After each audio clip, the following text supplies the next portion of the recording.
ഏകദേശം പെനാൽറ്റി ഷൂട്ടൌട്ടോളം എത്തിയ ക്വാർട്ടർ ഫൈനലിൽ നെതർലൻഡ്സിനെ വീഴ്ത്തി ലയണൽ മെസ്സിയും സംഘവും ലോകകപ്പ് സെമിയിൽ. ഷൂട്ടൌട്ടിൽ 4-3 അർജന്റീന ജയിച്ചത്.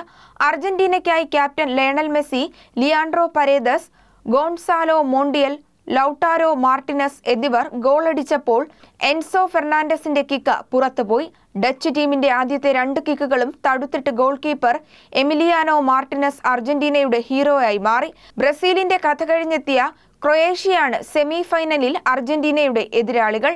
2-0 അനായാസ വിജയത്തോടെ സെമി ഫൈനലിലേക്ക് അർജന്റീന കടക്കുമെന്ന് കരുതിയെങ്കിലും അവസാനത്തെ 7 മിനിറ്റിനിടെ 2 ഗോളുകൾ തിരിച്ചടിച്ച് ഡച്ച് ടീം ഞെട്ടിച്ചു.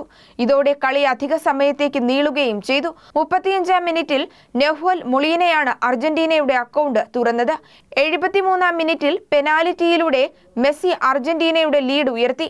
83-ാം മിനിറ്റിൽ വൗട്ട് വെർഗോസ്റ്റാണ് ഡച്ച് ടീമിന്റെ ആദ്യ ഗോൾ മടക്കിയത്. ഇഞ്ചുറി ടൈമിൽ വെർഗോസ്റ്റിന്റെ വക തന്നെയായിരുന്നു 2ാം ഗോളും. ഇതോടെയാണ് കളി അധിക സമയത്തേക്ക് നീണ്ടത്. Sports desk, Yoganatham news.